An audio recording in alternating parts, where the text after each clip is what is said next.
దేవుడు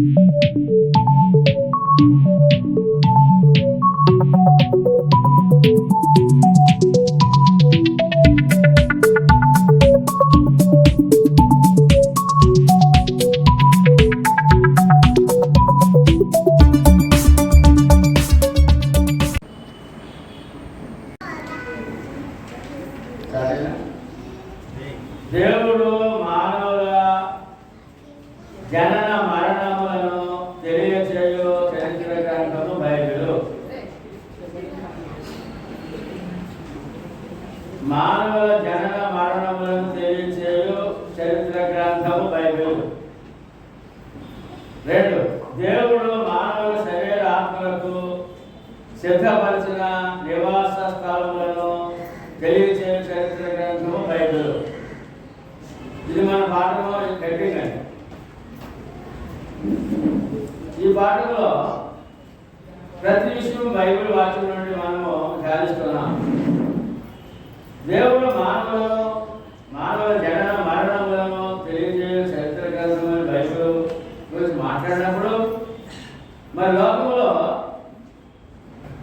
జీవరాశుల నుండి అనగా కోతుల నుండి మానవుడు వచ్చాడని డార్విన్ అనే శాస్త్రవేత్త ఆయన బలముగా గ్రంథాలు రాసి లోకమంతా అందించినప్పుడు సర్వలోకంలో ఉన్నటువంటి విద్యా బుద్ధులు నేర్చుకునే ఎవరి బిడ్డలంతా కూడా ఆ సృష్టి రహస్యము మానవ జన్మ రహస్యం తెలియకుండా వారందరూ మూఢభక్తులు వెళ్ళిపోయారు. డార్విన్ సిద్ధాంతం కోతులోడు మానవుడు వచ్చాడు. ఎందులో కంటే కోతులు వచ్చాడు. ఆ సిద్ధాంతం ఏంటంటే జీవ పరిణామం చెందడం, జీవము జీవి పరిణామం చెందడం. ఆ పరిణామ సిద్ధాంతంలో కోతుల నుంచి మానవుడు వచ్చాడని ఆ గ్రంథము ఆ శాస్త్రవేత్త తెలియజేసిన గ్రంథం కూడా రాసేసాడు. అది లోకమంతా నమ్మారు. మీరు చెప్పండి, కోతుల నుంచి వచ్చారు మీరు? మరి ఎక్కడ వచ్చాం? తల్లి గర్భం నుంచి మానవుడిగా దేవుని చేతుల నుండి దేవుని లో నుండి వచ్చాం. కోతుల నుండి కాదు. తర్వాత ఇంకో గ్రంథం రాస్తున్నారండి, లోక గ్రంథాలు. ఏంటో గ్రంథం అంటే ఆ గ్రంథంలో మను చరిత్ర, మను శాస్త్రం అనే ఒక శాస్త్రం కూడా ఉంది. ఏంటో మను శాస్త్రం అంటే మనుషులు కులాల వారికి ఉన్న లోకంలో భారతదేశంలో మొదటిగా శిరస్సుల నుంచి ఒకటి పుట్టాడంట. శిరస్సుల నుంచి బ్రాహ్మణుడు పుట్టాడంట. భుజాల నుంచి రాజు పుట్టాడంట. అంటే భుజాల్లో ఏమండి ఛాతల నుండేమో వైశ్యుడు పుట్టాడట. తొడల నుంచి ఏమో సూర్యుడు పుట్టాడట.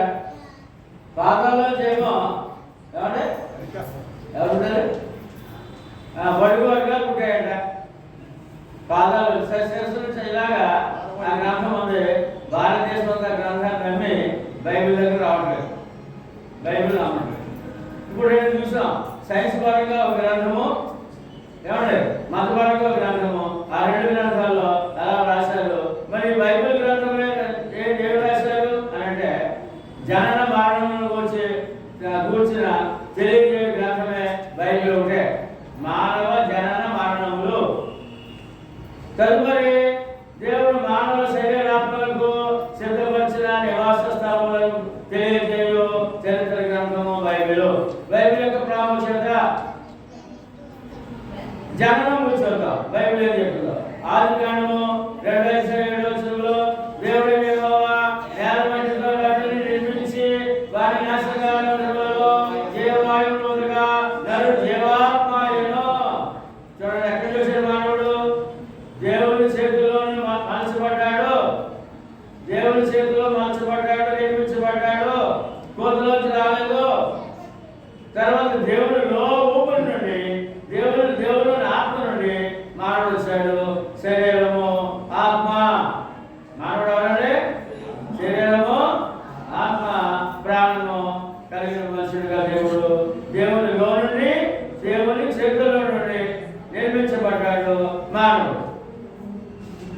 మరి కోతికి ఆత్మ ఉంటుందా? కోతికి ఆత్మ ఉంటుందా? ఆత్మ ఎవరు ఉన్నది? ఆత్మ ఎవరిలో వచ్చింది? దేవుడిలో నుండి వచ్చింది. ఆదికాండములో దేవుడు తన స్వరూపమందు నరుని సృజించెను. దేవుని స్వరూపమందు వారిని సృజించెను. స్త్రీని గాను పురుషుని గాను వారిని సృజించెను. మరి ఇక్కడ కూడా ఆయన స్త్రీగా పురుషునిగా ఆయన స్వరూపమందు ఆయన పోలిక అంటే దేవుని పోలిక దేవుని స్వరూపము స్త్రీనిగాను పురుషునిగాను ఆయన సృజించెను. ఈ వాక్యం కూడా దేవుని దగ్గర నుండి దేవుని లో నుండి వచ్చాం మనం. ఎక్కడికంటే దేవుని దగ్గర నుండి దేవుని లో నుండి అని మనకి చాలా స్పష్టంగా తెలియజేయబడు. తర్వాత నరులు మరి ఇప్పుడు ఎలా భూమి మీదకి వస్తున్నారు? అది ఇప్పుడు మరి ఆదాముని హవ్వని దేవుడు ఆదాము మట్టితో నిర్మించాడు. మళ్ళీ ఆదాముకి గాఢనిద్ర చేసి ఆయన ప్రకటనగా తీసి ఆపరేషన్ చేసి స్త్రీనిగా నిర్మించి ఆయన తీసుకొచ్చాడు. ఆయన అన్న ప్రకారము స్త్రీనిగాను పురుషునిగాను ఆయన చేతులతో మలిచి ఆయనలో నుండి ఆత్మను జీవాన్నిచ్చాడు. అలా వచ్చాడు. మరి ఇప్పుడు ఎలా వస్తున్నారు? మానవుడు అంటే కీర్తనలో 139:13 నా అంతరింద్రియములను నీవే కలుగు చేసింది. నా తల్లి గర్భమందు నన్ను నిర్మించిన వాడు నీవే. ఇప్పుడు ఎక్కడ నిర్మాణం? మానవుడు నిర్మాణం ఎక్కడ? తల్లి గర్భంలో. ఎవరు నిర్మిస్తున్నారు? ఎవరి చేతులు నిర్మిస్తున్నాయి? గర్భంలో కూడా నిర్మాణము ఆయనే. ఏమండి? నీవు నన్ను కలుగు చేసిన విధము చూడగా భయమును ఆశ్చర్యమును నాకు పులుచున్నవి. అందుని బట్టి నేను నీకు కృతజ్ఞతాస్తుతులు చెల్లించుతున్నాను. ఏమండి? దేవుడికి కృతజ్ఞతాస్తుతులు ఎందుకు చెల్లించాలండి? ఏమండి? మన కోరికలు నెరవేర్చాలని, మనకు మేడించాలని, మనకు విధించాలని, మనకు కాలు ఇచ్చాలని, మనకు ఉద్యోగం ఇచ్చాలని, మనకి సంతానం ఇచ్చాలని అలా కృతజ్ఞత కాదండి. మానవ జన్మ ఇచ్చినందుకంటే ఎందుకంటే మానవ జన్మ ఇచ్చినందుకే ఆయనకి ఎల్లప్పుడూ కృతజ్ఞతాస్తుతులు చెల్లించాలంట. అంత గొప్ప జన్మ మానవ జన్మ. మరి అది దాని గురించి కూడా కీర్తనకారుడు 123లో కుమారుడు యెహోవా అనుగ్రహించు స్వాస్థ్యము గర్భఫలము ఆయన ఇచ్చు. ఎవరంటే గర్భఫలము ఆయన ఇచ్చు బహుమానమే. అంటే మరి లోకంలో ఉన్నటువంటి ఆ యొక్క వివాహ వ్యవస్థలో భార్యాభర్తలకి గర్భఫలం అంటే యెహోవా ఇచ్చు బహుమానము. యెహోవా ఇచ్చు బహుమానం. మరి ఇది కూడా ఆయన చేతిలోంచి వస్తుంది. మళ్ళా ఈ మాట కూడా బహుమానం అంటే పుచ్చుకునే వాడు ఇచ్చేవాడు ఉండాలి కదండి. ఉండాలనే ఉండాలి. మరి బహుమానం అన్నప్పుడు కూడా ఆయన దగ్గర నుంచే ఆయన నుండి మనం వచ్చామని ఖచ్చితంగా తెలియజేయబడు. మా జననం గురించి చూసాం. మరణం ఉంది. జనం తర్వాత ఉందండి మరణం. ఆదికాండము 3:10 నీవు నేలకు తిరిగి చేరే వరకు నీ ముఖపు చెమట కాచి ఆహారం తిందువు. ఎలాగా నేల నుండి నీవు తీయబడి నీవు మన్నే కనుక తిరిగి మన్నే పోదువని చెప్పాడు. మరణం గురించి మొట్టమొదటిగా మానవుడికి దేవుడు చెప్పలేదు. పుట్టించిన నిర్మాణం చేసిన మానవుడిని తిరిగి మళ్ళా మట్టికి వెళ్ళిపోతావు. నేను మట్టితో చేశాను, నేను మట్టితో నిర్మించాను కనుక నువ్వు తిరిగి మన్నే వెళ్ళిపోతావు అని చెప్పి ఇక్కడ చెప్పడం జరుగుతుంది. అంటే మరణం గురించి కూడా బైబిల్ గ్రంథము చాలా స్పష్టంగా తెలియజేస్తుంది. మరి మరణం అవ్వకుండా మట్టి అవ్వకుండా ఏ మానవుడు భూమిలో శాశ్వతంగా ఉంటాడా? ఉండడు. మరి కొంతమంది అయితే కాల్చేస్తారు. కాల్చుకుంటే ఏమవుతుంది? బూడిద. సమాధి చేస్తే మట్టిలో కలిసిపోతాడు. కాల్చిన బూడిద వస్తా బూడిద మట్టిగా కనుక మన్నైపోతాడు. ఏమైపోతాడంటే మరణం అంటే అలా ఉందని దేవుడు ముందుగానే ఆదాముతోనే చెప్పడం జరిగింది. ఎక్కడి నుండి వచ్చాము? అక్కడికి వెళ్ళడం జరుగుతుంది. మన కీర్తనకారుడు 91:3 1-2-3 వచనాల్లో, కీర్తన 90:1-2-3 వచనాల్లో, ప్రభువా తరతరము నుండి మాకు నివాస స్థలం నీవే, పర్వతములు పుట్టకములకు భూమిని లోకమును నీవు పుట్టుకములకు యుగ యుగములు నీవే దేవుడవు, నీవు మనుషులను మట్టికి మార్చుచున్నావు, నరులారా తిరిగి రండని నీవు సెలవిస్తున్నావు. ఏమంటే శరీరాన్ని మట్టి మార్చేస్తున్నాడంటే వాళ్ళ ఆత్మని మళ్ళా పిలుస్తున్నాడట. మనలో ఆత్మనే పిలుస్తున్నాడు. నరుడే అసలు నరుడు ఎవరు? ఇప్పుడు అసలు నరుడు ఎవరు? శరీరము ఆత్మ. ఏమంటే ఎవరు చెప్పాలి? అసలు మనుషుడు ఎవరు? అసలు మనుషుడు ఆత్మ అండి. ఆత్మ పిలుస్తున్నాడట. నరులారా అంటే ముందు ఏం చేస్తాడు? ఎప్పుడైతే పిలుపు వచ్చిందో శరీరం మట్టికి వెళ్ళిపోతుంది, ఆత్మేమో ఆయన దగ్గరికి వెళ్తుంది. దాని మరణం గురించి కూడా ఎంతో స్పష్టంగా పరిశుద్ధ గ్రంథము మనకు తెలియజేయబడుతుంది. తర్వాత తిరిగి రమ్మనే పిలుపు ఎక్కడికి మరి అని అంటే ప్రసంగి 12:7 మందైనది వెనుకటి వలనే మరలా భూమికి చేరును, ఆత్మ తాను దయచేసిన దేవుడు మరలా. ఇక్కడ మన్ను శరీరము ఆత్మను విభజించి దేవుడు చెప్తున్నాడు. విభజించి శరీరం వేరు, ఆత్మ వేరు, కలిసి ఉన్నాయి. ప్రతిపండుగా కలిసి ఉన్నాం. ఏం చేస్తున్నాడు? ఇప్పుడు శరీరం అనే మనుషుడు, ఆత్మ అనే మనుషుడు కలిసి ఉన్నాడు. ఆయన పిలిచినప్పుడు ఆత్మ శరీరం వేరైపోతుంది. ఎప్పుడైతే వేరైపోతుందో ఈ శరీరం మనకి వెళ్ళిపోతుంది, ఆత్మ దేవుడి దగ్గరికి వెళ్తుంది. ఎక్కడ చూసామో అక్కడికి వెళ్ళి ఏర్పాటును దేవుడు చేశాడు. మరి తిరిగి రమ్మనే పిలుపు ఎందుకు అసలే అని అంటే హెబ్రీయులకు రాసిన పత్రిక 11:11 తాము భూమి మీద పరదేశులమును యాత్రికులమునై ఉన్నాము. అదే ఎవరన్నా భూమి మీద పరదేశులము యాత్రికులము. పరదేశులం అంటే ఈ దేశం మాది కాదు, ఈ దేశం మాదే. భక్తులు నమ్మిన వారికైతే పరలోకము, నమ్మని వారికైతే నరకం. అదే పరదేశం. మేము పరదేశులము. ఎక్కడ ఎక్కడికండి? ఎక్కడ వెళ్ళాలి? ఎక్కడ తెలుసా? అక్కడికే దేవుడు తెలుసా? మరి దేవుడు నమ్మండి పర్లోకి వెళ్తాం. నమ్మకపోతే ఆయన ఎక్కువ స్థలం సిద్ధపరిచారు, నరకాన్ని వెళ్తారు. అందుకని యాత్ర ఏంటంటే యాత్ర అని చెప్తాను కనుక ఇక్కడ శాశ్వతంగా ఉండే అవకాశం లేదు కనుక ఖచ్చితంగా మరి రమ్మని పిలుపు ఎందుకు? భూమి మీకు శాశ్వతంగా ఉండే అవకాశము లేదు కనుక మరి ఈ వెళ్ళే లోపల పుట్టి అంటే జన్మించి మరణించే లోపల ఆయన దేవుడు ఎవరో తెలుసుకుని బాధ్యతగా విశ్వాసంగా ఈ యొక్క భూమి మీద మనము పరదేశులము యాత్రికులను ఒప్పుకొని విశ్వాసం కలవాలి. ఎలాగంటే విశ్వాసం కలవాలి. మృతి పొంది పూర్వ భక్తులు. ఇవాళ మనం కూడా దేవుడు ఎవరో తెలుసుకుని ఆయన నమ్ముకుని ఆయన ఆజ్ఞ పాటిస్తూ విశ్వాసంతో విశ్వాసం కలవాలి, మృతి పొందాలి. మన మరణం ఎలా ఉండాలంటే విశ్వాసంగానే జీవితకాలం నమ్మకంగా ఉండి అంత విశ్వాసంగానే మరణించాలి. అవిశ్వాసంగా కాదు, అవిశ్వాసంగా కాదు. ఎందుకు అంటే నేను కూడా పరదేశినే యాత్రికుడిని మనం ఒప్పుకోవాలి. మనం ఎవరంటే పరదేశము ఇక్కడ శాశ్వతంగా ఉండాలని నేను రాలేదు, దేవుడు పంపలేదని తెలుసుకోవాల్సిన అవసరత చాలా ప్రాముఖ్యమై ఉన్నది. తర్వాత నరులారా తిరిగి రమ్మనే పిలుపులో ఆత్మకు 2 మార్గములు ఉన్నాయి. మరి ప్రయాణం కదా, ప్రయాణానికి మార్గాలు అన్నారు. పరలోక ప్రయాణానికి మార్గాలు, వాటికి 2 స్థలములు కూడా ఉన్నది. మరి ప్రయాణం చేసిన తర్వాత మరి ఏ మార్గం వెళ్దామో మరి గమ్యం ఉంటుంది కదండి.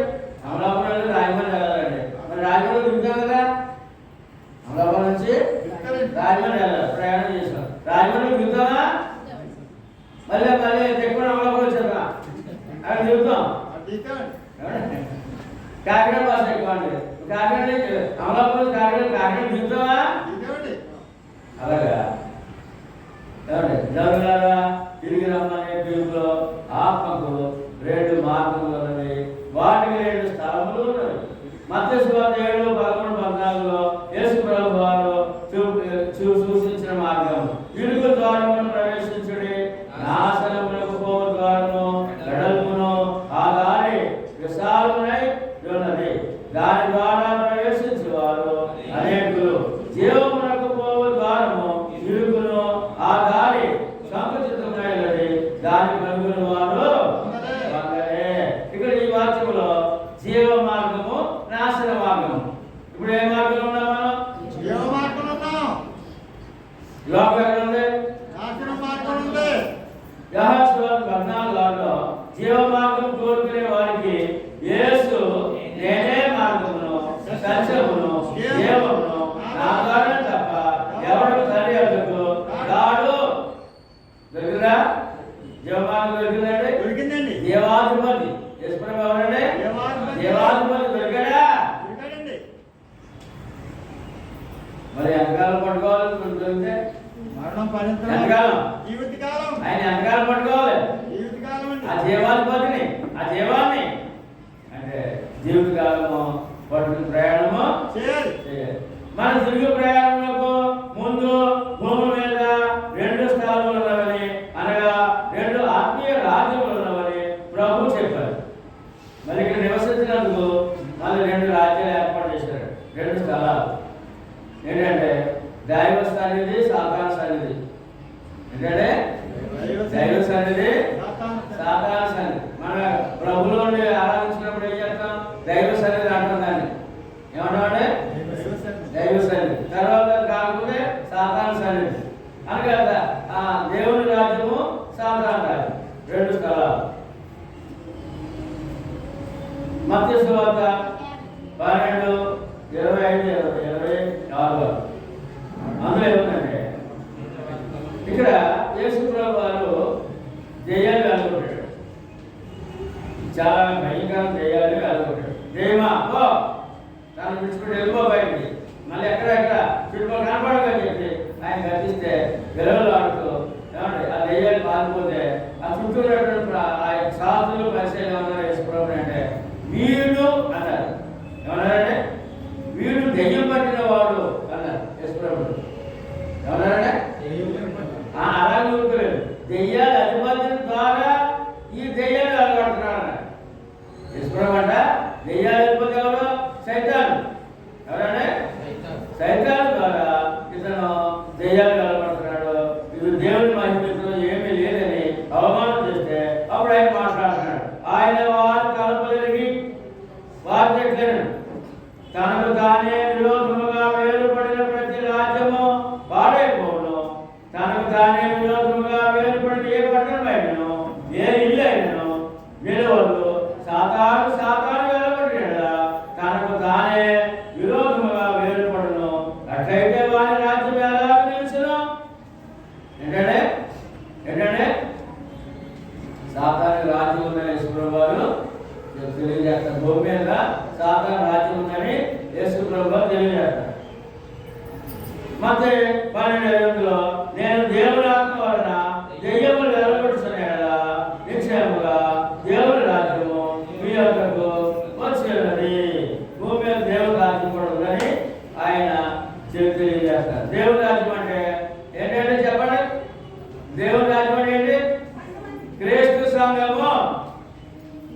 పరలోకం వచ్చినటువంటి రాజు భూమి మీద ఆయన స్వరక్తంతో కట్టిన సంఘమే ఆయన రాజ్యము. ఆయన రాజు, ఆయన ప్రజలు. మనం ఎవరండి? మనం ఆయన పరలోకం వచ్చిన రాజు. పరలోకమున్న రాజు భూలోకానికి వచ్చి స్థాపించిన రాజ్యము ఆయన సంఘం. అప్పుడు ఆయన రాజు, ఆయన రాజ్యం మనము. ఆయన రాజ్యము మనము ఉందా భూమి మీద? ఇప్పుడు చెప్పండి మీరు, మనం సాతాను రాజ్యంలో ఉన్నామా? దేవుని రాజ్యంలో ఉన్నామా? లోకం ఎక్కడ ఉంది? భూమి మీద సాతాను రాజ్యము, దేవుని రాజ్యము ఉన్నవని ప్రభు చెప్పారు. ఎవరు మాట్లాడేది? ఎవరు మాట్లాడే? ప్రవక్త కాదు, మనుషుడు కాదు, సరిగా దేవుని కుమారుడే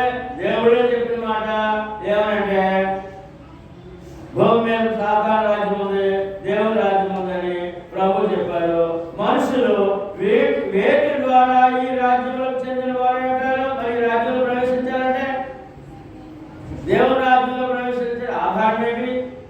సాతాను రాజ్యంలో ప్రవేశించడానికి ఆధారం ఏంటంటే దేవుని రాజ్యంలో ప్రవేశించిన సత్యం కావాలి, సాతాను రాజ్యంలో ప్రవేశించిన అబద్ధం. అబద్ధంలో ఉన్నవాడు సాతాను రాజ్యంలో ఉన్నాడు, సత్యంలో ఉన్నవాడు దేవుని రాజ్యంలో ఉన్నాడు. యోహాను సువార్త 8:44-45లో మీరు మీ తండ్రియకు అపవాద సంబంధులు, మీ తండ్రి దురాశ నెరవేర్చబడుతున్నారు. ఆత్మని వాడు నరహంతకుడై ఉండి సత్యము తెలిసిన వాడు కాడు, వారి సత్యమే లేదు. వాడు అబద్ధమాడినప్పుడు ఏమండి తన స్వభావం అనుసరించి మాట్లాడను, వాడు అబద్ధికుడును, అబద్ధములకు జనకుడై ఉన్నాడు అని దేవుడు ప్రభువు చెప్తున్నారు. సాతాను అబద్ధికుడు. సాతాను ఎవరంటే అబద్ధికుడు.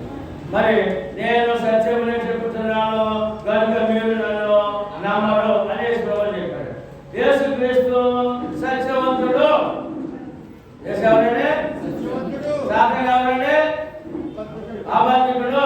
ఇప్పుడు మనం అబద్ధంలో ఉన్నామా, సత్యంలో ఉన్నామా? అంటే సైతానులో ఉన్నామా, ప్రభువులో ఉన్నామా? క్లియర్గా ఉందండి? క్లియర్గా ఉందా? క్లియర్గా ఉందా? విపులంగా ఉందా? బైబిల్ చెప్పబడింది ఏంటండి? మనుషులు దేవుని చిత్తమునకు వ్యతిరేకముగా అబద్ధమును నమ్ముట. ఏమండి? అబద్ధం నమ్మడం అంటే అర్థం దేవునికి వ్యతిరేకంగా, దేవునికి అనుకూలము కాదు, దేవునికి అనుకూలము కాదు. అబద్ధాన్ని నమ్మడం అంటే దేవునికి వ్యతిరేకముగా. ఏమండి? దేవునికి వ్యతిరేకంగా మనకు అర్థం ఏంటి అని అంటే అనగా అబద్ధం నమ్ముట దానికి అర్థం ఏంటి అనగా సృష్టికర్తకు బదులుగా, ఎవరికంటే సృష్టికర్తకు బదులుగా సృష్టిని పూజించుట అబద్ధం. రోమా 1:25 అటు వారు దేవుని సత్యమును అసత్యమును మార్చి సృష్టికర్తకు ప్రతిగా సృష్టమును పూజించి సేవించని ఇది దేవుని ఆరాధన విషయంలో చెప్పబడిన మాట.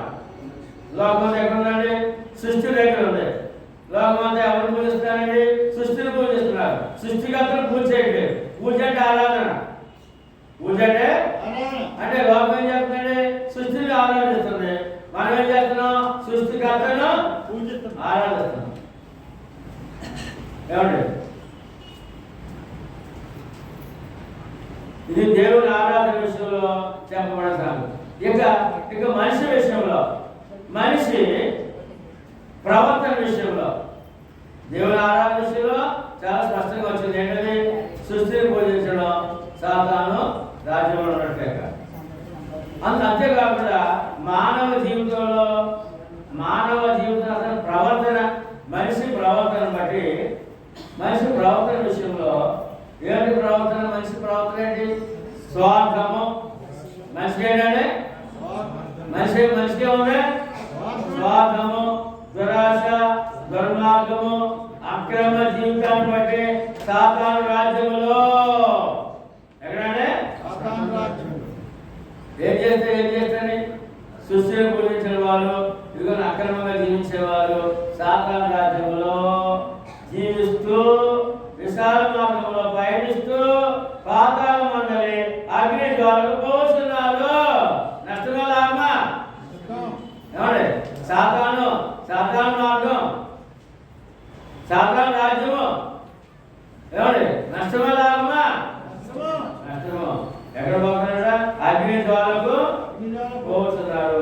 ఈ అబద్ధమును నమ్మిన వాడు తన ఆత్మకు యాతన తానే కలుగజేసుకున్నాడు.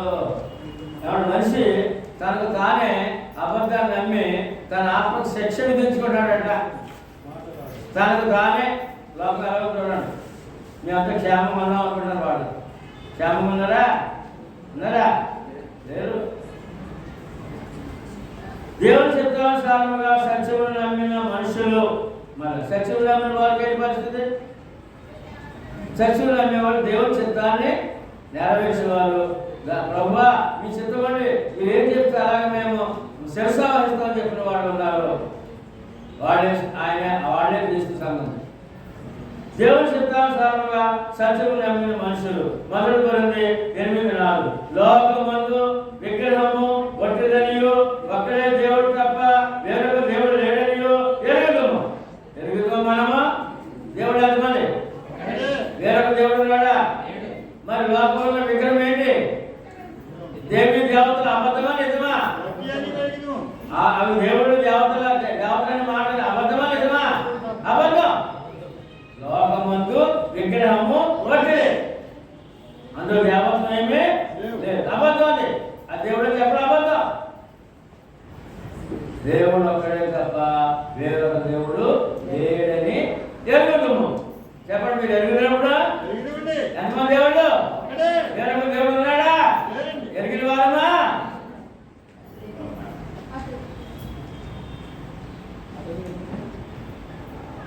ఈ విధముగా దేవుని ఎరిగి నమ్మిన వారుగా దేవుని రాజ్యంలో జీవిస్తూ, ఎక్కడున్నాం మనం కూడా? దేవుని రాజ్యంలో జీవిస్తూ ఆత్మీయంగా జీవమునకు పోవు మార్గంలో పయనిస్తూ పరదేశకు పోతున్నారు. మన మన మన మన మన స్థలం ఎక్కడండి? మన ప్రయాణం ఎక్కడ? జీవ మార్గం. ఏమండి? మన భూమి నివాసం ఎక్కడ? దేవుని రాజ్యంలో. మన ప్రయాణము జీవ మార్గము. మన మరి స్టే చేసింది ఎక్కడ? అంటే మన నివాసం ఎక్కడ? పరదేశం. ఎక్కడండి? పరదేశం పోతున్నారు. ఈ సత్యమును నమ్మిన వారు తన ఆత్మకు తానే నమ్మని కలుగా చేసుకొస్తున్నారు. చెప్పండి, ఇప్పుడు మన ఆత్మకి నెమ్మది దొరికిందా? దొరికింది. లోకాసు వార్త మరి వారు ఈ వాక్యాన్ని చూద్దాం. వాక్యాలను చూస్తాం. లోకాసు వార్త 16:22. ఆ దరిద్రుడు చనిపోయి లాజరు ధనవంతుడు చెప్పారు యేసుప్రభు వారు. ఆ దరిద్రుడు చనిపోయి యాకోబు చేత అబ్రహాములకు నాన్నకు కొనుకోబడింది. ధనవంతుడు కూడా చనిపోయి బాధ పెట్టబడింది. అప్పుడు అతడు పాతాళంలో బాధపడుచు కన్నులెత్తి దూరం నుండి అబ్రహామును అతని రొమ్మును ఆనుకొని ఉన్న లాజరు చూసి, తండ్రి అయిన అబ్రహామా, నా యందు కనికరపడి తన వేలి పనులను నీడలో ముంచి నా నాలుకను చల్లార్చుటకు లాజరును పంపుము. నేను ఈ అగ్ని జ్వాలలలో యాతన పడుచున్నానని కేకలు వేసి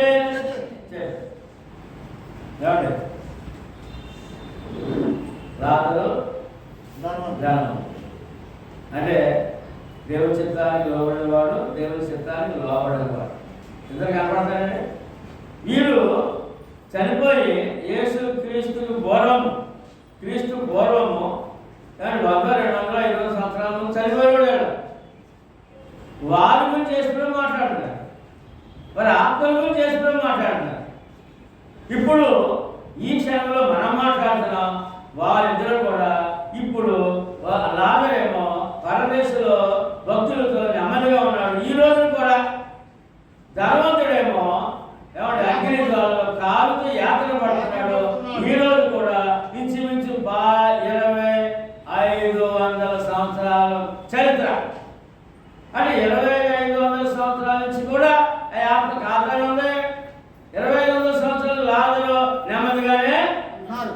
ఈ రోజు వరకు ఆత్మకు చావలేదు. ఆత్మకే శరీరం 71 సంవత్సరాలు అండి. శరీరం ఎంతకాలండి? 70. ఆత్మ ఇప్పుడు చెప్పిన వారు ఇద్దరు కూడా 25 సంవత్సరాలు 2500 సంవత్సరాల నుంచి కూడా ఒకడు యాత్ర పడుతున్నాడు, ఒకడు నెమ్మది పొందుతున్నాడు. ఏమండి? లోకాసు వార్త 23:39-43 యేసు ప్రభువు శిలువ మార్గంలో ఇరువైపులా మధ్యలో వేసిన దొంగల గురించి మాట్లాడతారు. వేలాడవేయబడిన ఆ నేరస్తులలో ఒకడు ఆయన చూసి దూషించు, నీవు క్రీస్తువు కదా, నిన్ను నీవు రక్షించుకున్నాము, మమ్మల్ని కూడా రక్షించమని చెప్పాను. అయితే రెండో వాడు వారిని కల్పించి నీవు అదే శిక్షా విధిలో ఉన్నావు కనుక దేవునికి భయపడవా? మనకైతే ఇది న్యాయమే, మనము చేసిన వాటికి తగిన ఫలము పొందుతున్నాము, కానీ ఈయన ఏ తప్పిదమునో లేదని చెప్పి ఏమండి ఇద్దరు దొంగలు. ఆఖరి క్షణంలో ఉన్నారండి. ఒక గంట 2 గంటలు చనిపోతారండి. చెరువులో వేలాడుతున్నారు, రక్తాలు కాస్తున్నాయి, గంట 2 గంటలు చనిపోతారండి. ఆ సమయంలో కూడా ఒక దొంగ ఏమండి మార్పు చెందలేదు, పశ్చాత్తపడలేదు, దేవునికి భయపడలేదు, దేవునికి భయపడలేదు. ఏమండి మళ్ళా దేవుడు ప్రక్కన ఉన్నాడు. ఆయన ఆ దొంగ గురించి శిక్ష గురించి దేవుడు, ఆ దొంగ గురించి బాధ కొరకు శిక్ష గురించి దేవుడుగా మానవుడే దేవుడుగా ఆయన ప్రక్కన ఉన్నాడు. దేవుడినే దూషిస్తున్నాడు. వల్ల ఎవరంటే దేవుడినే దూషిస్తున్నాడు. వల్ల దేవుని భయం లేని వాడుగా కనపడుతున్నాడు. రెండో వాడు గమనించి దేవునికి భయపడవాలంటరా నువ్వు ఆఖరి క్షణంలో ఉన్నావు కదా, ఇప్పుడు మార్పు లేదా? రెండో వాడు గర్దిస్తున్నాడు. కనుక ఆఖరి క్షణంలో అయిన మారాలి మనుషుడు. మారు మనసుతో ఏమనసు అంటే దేవుని భయముడిగా మనసు మారుతున్నాడు. దేవుని భయం లేకుండా ఏ మనుషుడికి మనసు మారదండి. కనుక మారిన మనిషి ఒకటి చూసాం, మారిన మనిషి ఒకటి చూస్తున్నాం. అప్పుడు ఆయనను చూసి దగ్గర దొరికాడు యేసుప్రభు వారు. యేసు దేవుని రాజ్యంలోకి వచ్చినప్పుడు నన్ను జ్ఞాపకం చేసుకోమని ఏమండి ఇక్కడ ఏం కనపడుతుందండి? దేవుని పట్ల భయము, మారు మనసు, పశ్చాత్తాపము, వినయ విధేయతలు, క్షమాపణ కోరుతున్నాడు. కోరుతున్నాడండి, క్షమాపణ కోరుతున్నాడండి. అందుకు ఆయన వారితో క్షమించే దేవుడు కనుక అందుకు ఆయన వారితో నేడు నీవు నాతో కూడా పరమేశ్వరులో ఉండవని నిశ్చయముగా నీతో చెప్పుతున్నాను. దొరికేసింది రక్షణ, పాప క్షమాపణ దొరికేసింది. ఆ దొంగ ఆత్మ రక్షణ రక్షకుడు ఉన్నాడు. అక్కడ శిలువలో ఎవరున్నాడండి? ఉన్నాడు. రక్షణ ఆఖరి క్షణంలో రక్షణ. అంటే ఈ వాక్యంలో ఎంత ఘోర పాపనైనా అతను మార్పు చెందితే, పశ్చాత్తాపడితే, ప్రభుని క్షమాపణ కోరితే ఖచ్చితంగా క్షమిస్తాడని ఇక్కడ రుజువు ఉందే మనకి. ఎంత గొప్ప జాలిగా దేవుడు, ప్రేమగా దేవుడండి. ప్రకటన 14:13-14 అంతటి ఇప్పటి నుండి ప్రభునందు మృతులు ధన్యులైన వ్రాయము పరలోకము నుండి ఒక స్వరం చెప్పగా వింటి. నిజమే, వారు తమ ప్రయాసములు మాని విశ్రాంతి పొందుదురు, వారి క్రియలు వారి వెంట పోవును అని ఆత్మ చెప్తున్నాడు. ఇక్కడ ఏమండి ఇద్దరు దొంగలు చూసాం కదా. ఏమండి ప్రభునందుండి క్షమాపణ పొందుతున్న వారు, ప్రభునందు మృతి పొందిన వారు ఏమండి వారి ఆత్మ విశ్రాంతి పొందుతుంది. ధన్యులని చెప్పు. ఎవరడాలా? ధన్యులు. ప్రభునందుండి మృతులు ధన్యులని చెప్పు అన్నప్పుడు ఈ ఇద్దరు దొంగలు ఎవరు ధన్యుడు? క్షమాపణ కోరిన వాడా, దేవుని నుండి భయం లేని వాడా? క్షమాపణ కోరిన వాడు ధన్యుడు. ఇప్పుడు ఆ విశ్రాంతిలో ఈ 2000 సంవత్సరాలు ఏంటండి దొంగల చరిత్ర, ప్రభు శిలువ మరణ చరిత్ర. ఏమండి ఈ దొంగల ఇద్దరులో ఒకడు యాత్ర పడుతున్నాడు అగ్ని జ్వాలలో, ఒకడేమో పరదేశంలో నెమ్మది పొందుతున్నాడు. ఇప్పుడు కూడా జరుగుతుంది. ఇప్పుడు వాళ్ళిద్దరి గురించి మనం మాట్లాడుతున్నాం. వారిద్దరు ఇప్పుడు ఒకడు అగ్నిలో ఉన్నాడు, ఒకడు నెమ్మది పొందుతున్నాడు. అబ్రహాము అనుకున్నాడు. ఏమండి చాలా విపులంగా తెలుస్తుందండి విషయాలన్నీ తెలుస్తుందిగా. అంటే ఏంటంటే మనకి ఈ పత్రికలో 2వ సంగతి చూసాం కదా, అది గురించి మనం ధ్యానిస్తాడు కనుక దేవుడు మానవుల శరీర ఆత్మలకు సిద్ధపరిచిన నివాస స్థలములను తెలియచే చరిత్ర గ్రంథము బైబిల్. ఇదిగో దొంగల దగ్గర ఒకడు పరదేశంలో ఉన్నాడు, ఒకడు దేవుని సంతానం అయ్యుండి మనుషుల చమత్కార కల్పన వలన మార్చబడిన బంగారమునైనను వెండినైనను రాతినైనను దేవత్వం పోలేదని తలపకూడదు. కనుక లోకంలో చేస్తున్నట్టుగా మనం చేయడం వీలు లేదు. ఏంటి చేస్తారు లోకం? బంగారు బొమ్మ, వెండి బొమ్మ, రాతి బొమ్మ, మట్టి బొమ్మ అన్ని చేసుకుని అందులో దేవుడు ఉన్నాడని, దేవత్వం ఉందని పూజలు చేస్తున్నారు. అందులో ఏమీ లేదని దేవుడు చెప్తున్నాడు. అందులో ఏమీ లేదని దేవుడు చెప్తున్నాడు.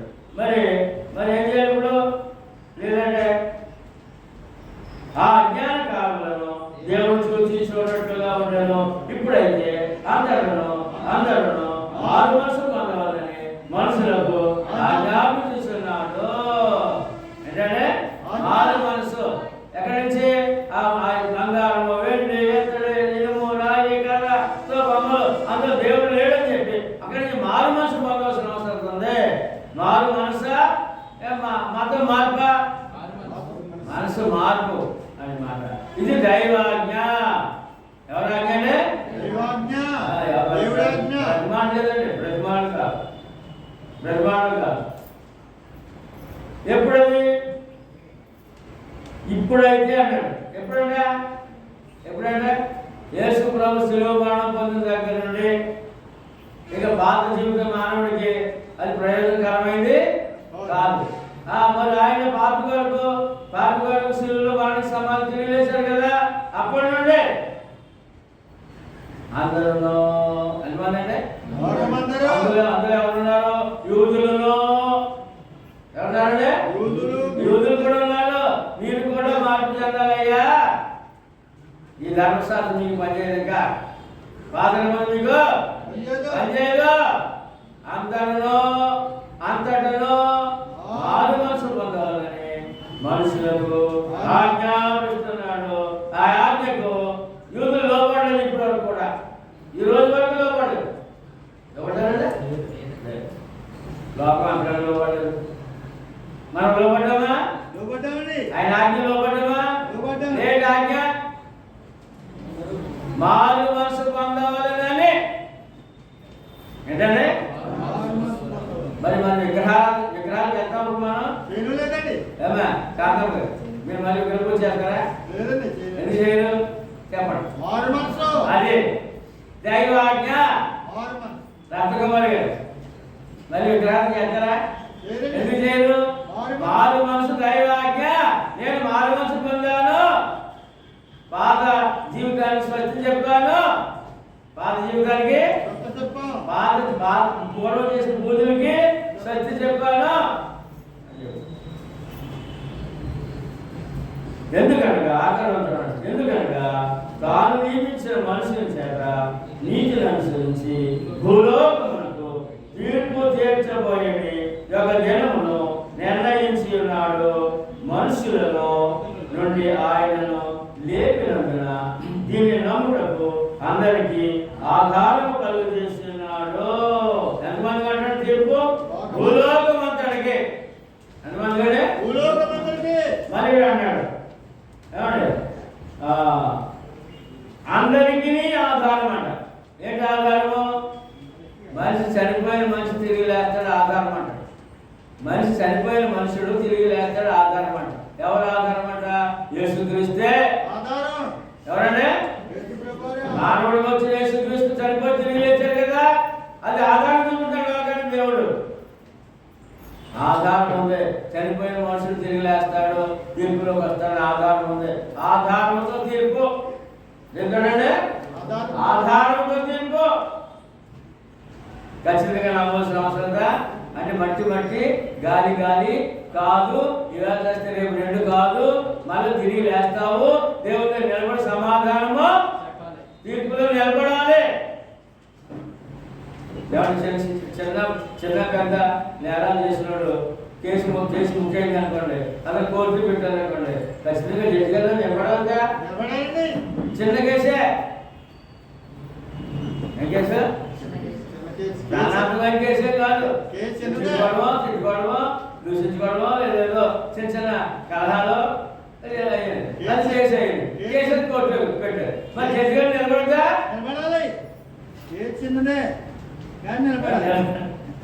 మరి అది మీ మాట పాప కూడా అయిపోయాడు కదా. పెద్ద నేరస్తుడు ఎవరండి మానవుడు? పెద్ద నేరం ఉంది ఆయన మీద. ఏం నేరం అందరూ చెప్పండి. రోమిల రాజపత్రి 3:23 ఏ భేదము లేదు, అందరూ పాపము చేసి దేవుని మహిమను పొందలేకపోతున్నారు. ఆ నేరం అక్కడ నిలబడడం ముద్దాయి కింద క్షమాపణ పొందినవాడు కదా నిలబడాలి. 2వ కొరింథీ పత్రిక 5:10 ఎందుకనగా తాను జరిగించిన క్రియలు చొప్పున అవి మంచివైనా సరే చెడ్డవైనా సరే దేహముతో జరిగించిన వాటి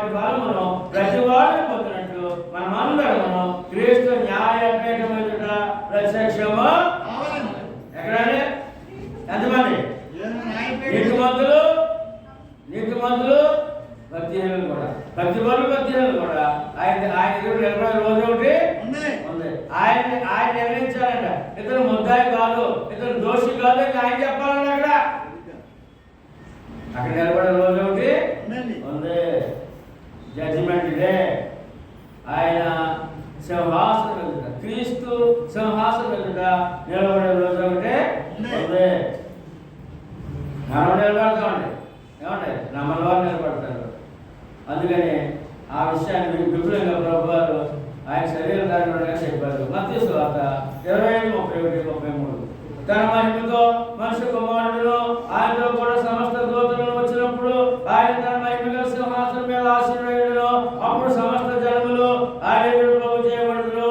గలవాడి మేకల్లో నుండి గొర్రెలు వేరుపరిచినట్లు ఆయన వారిని వేరుపరిచి తనకు కుడివైపున గొర్రెలను ఎడవైపున మేకలను నిలబెట్టును. ఇప్పుడు మనం ఏ స్థానం అంటే గొర్రెల స్థానం, మేకల స్థానం? గొర్రె అంటే గొర్రెల కాపరి మాట వినేది. మేక అంటే గొర్రెల కాపరి మాట వినదు. గొర్రెల కాపరి ఎవరు? ప్రభు యేసుక్రీస్తు కదండి. మరి మేక ఎవరు? సువార్తలో పడినవారు. మరి గొర్రె ఎవరు? సువార్తలో పడి. మేక ఎవరు? సువార్తకు ఇక్కడ. ఇప్పుడు చెప్పండి, మనం మేకలమా గొర్రెలమా? సువార్త లోపడ్డామా? లోపడలేదా? లోపడ్డా. మత్తయి సువార్త 20:30. అప్పుడు రాజు తన కుడివైపు ఉన్న వారిని చూసి, నా తండ్రి చేత ఆశీర్వదించబడిన వారులారా, రండి, లోకపుట్టిన మొదలుకొని మీ కొరకు సిద్ధపరచబడిన రాజ్యమును స్వతంత్రించుకుని పరలోకమునకు ఆహ్వానం. కుడివైపు నుంటే గొర్రెల స్థానంలో నిలబడితే పరలోకానికి ఆహ్వానం. దొరికిందా మనకి? దొరికిందండి. ಮತ್ತೆ 2 Petrus 1:11 అలాగున ప్రభువును రక్షకుడైన యేసుక్రీస్తు యొక్క నిత్య రాజ్యములోనికి ప్రవేశం. ఎక్కడంటే ఎవరికి? పరలోకము. ప్రభువును రక్షకుడైన యేసుక్రీస్తు యొక్క నిత్య రాజ్యం అంటది. ఆయన నిత్యము నివసించే లోకం అంటది. అందులో నీకు ప్రవేశం. ఎవరికి? కుడివైపున ఉన్న గొర్రెలకు, కుడివైపున వారికి. మన స్థానం ఎక్కడ? మరి మన స్థానం ఎక్కడైతే అక్కడ కుడివైపు అయితే మరి ఆయన చెప్తారండి, క్రీస్తు యొక్క నిత్యరాజ్యంలో ప్రవేశం, పరలోకానికి ఆహ్వానం. పొందామండి? కాపాడుకుందామా? 2 Petrus 5:1. అక్కడ దాన్ని ఏమన్నారంటే, భూమి మీద మన గుడారమైన ఈ నివాసము శిథిలమైపోయినను, చేతి పని కాక దేవుని చేత కట్టబడినది నిత్యమైన నివాసము పరలోకమున మనకున్నదని ఎరుగుతాము. నిత్య నివాసానికి వారసులు మనం, నిత్య రాజ్యానికి వారసులు మనం. దొరికిందా వారసత్వం? దొరికిందా? సంతోషమేనా? ఎవరు చేత కట్టబడింది? ఎవరి చేత?